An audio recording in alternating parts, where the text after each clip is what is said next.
Hello, today we're going to go over the guided notes for solving one-step equations with addition and subtraction. First of all, an equation is a math sentence that does contain a blank. For this one, when it says "and," we're talking about an answer or a solution. Okay. The goal for solving an equation is to find the value of a variable, or the variable if there is only one. The way that you're supposed to solve these type of equations, don't look down here quite yet, is we're going to do something called isolating the variable. This is a very important phrase that you're going to hear a lot in the future years, especially as you get closer to high school. But isolating the variable on one side of the equation using something called inverse operations. Those of you who like language arts might recognize the word inverse, or who pay attention with math. Inverse just kind of means the opposite. So when we say inverse operations, we're saying to do the opposite operation.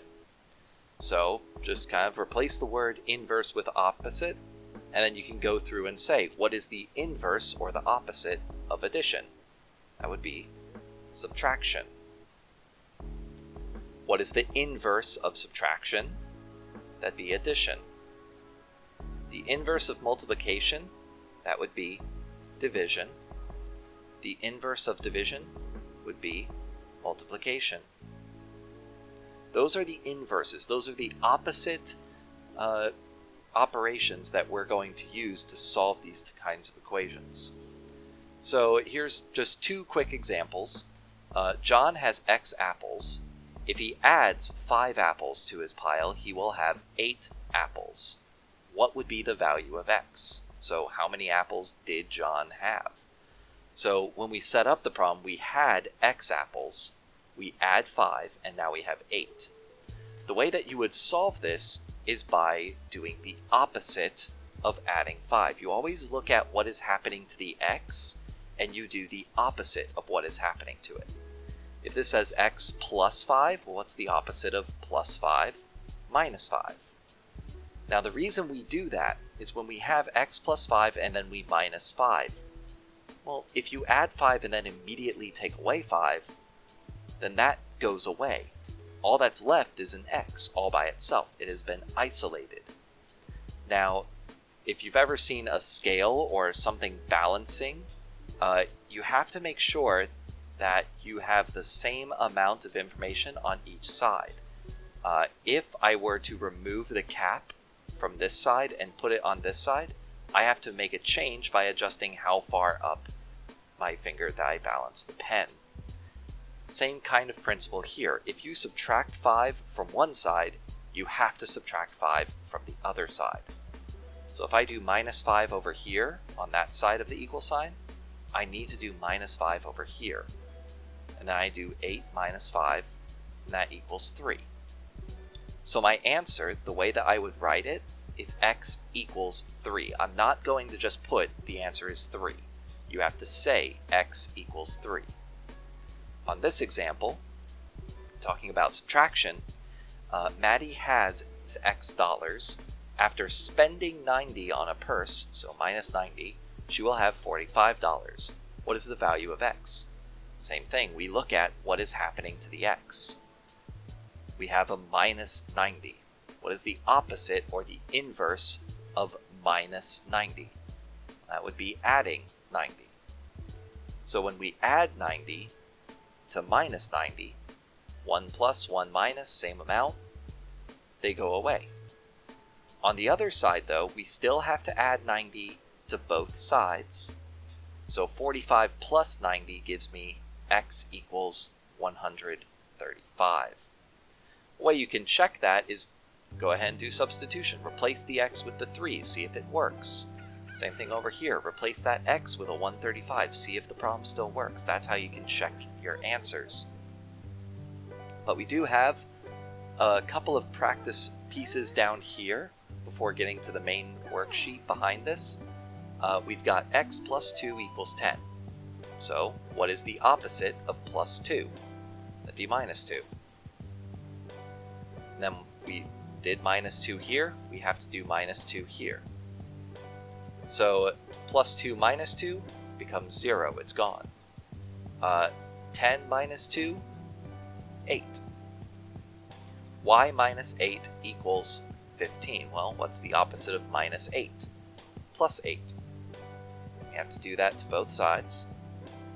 So minus 8 plus 8, it's gone. 15 plus 8, that equals 23. For number 3, we've got a plus 9 equals 2. It's the opposite of plus 9. Minus 9. So you have to think back to when we did negative numbers for this one. But 2 minus 9, we start at positive 2. So positive 2, 1, 0, negative 1, negative 2, negative 3, negative 4, and we just go down by 9 spaces. So I'm going to keep going, negative 5, negative 6, negative 7. I think that's far enough. Let's check. Switch to a different colored pen. So we started here, minus 9, so we're going to go down by 9. 1, 2, 3, 4, 5, 6, 7, 8, 9. So my answer for this one is a equals negative 7. Negatives do make an appearance in this unit, so if you are not super confident with this, go back and check your notes about dealing with number lines. Worst case scenario, for the most part, the numbers we'll be dealing with are relatively small. So if you want to draw a number line and use it to help count up and down, that will work as well. But now on to some example problems.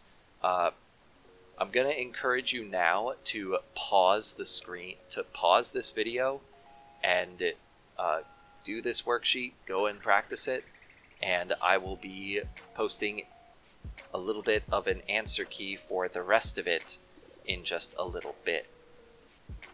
Now, I'll do this first top row.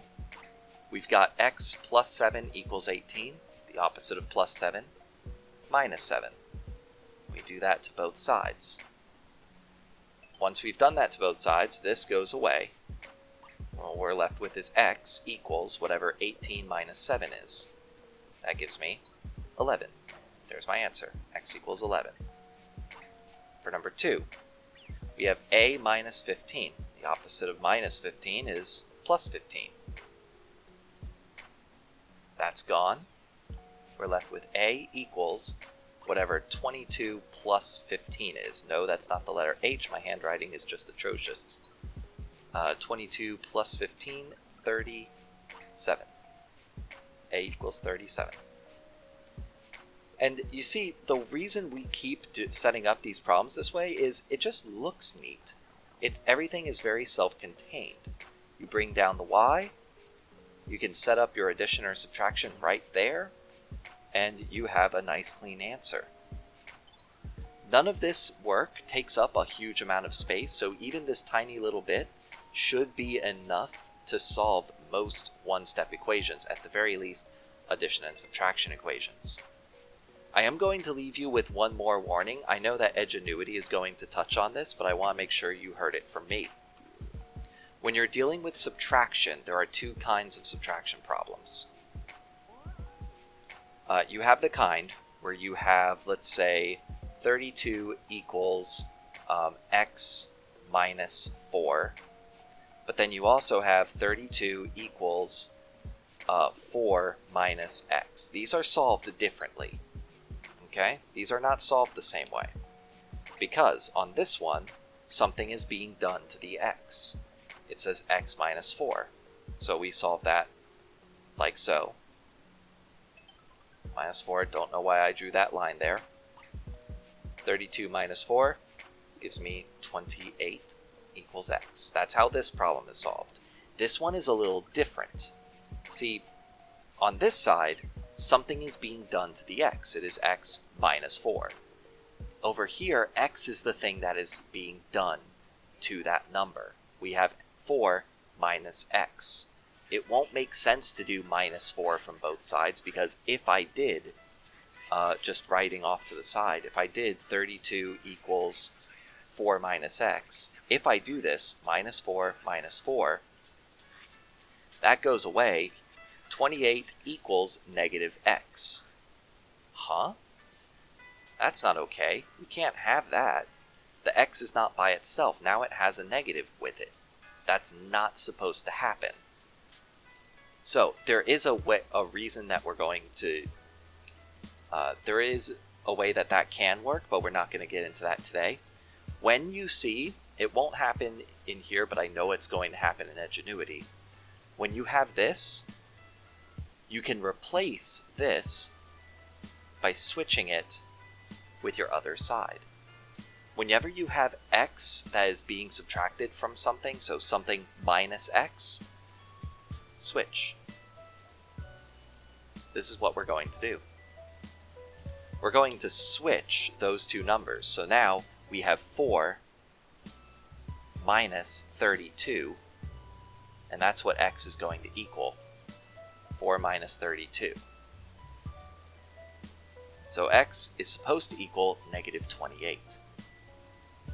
Now, if you were paying attention here where it says 28 equals negative x, you could infer that that negative sign could be moved to the 28.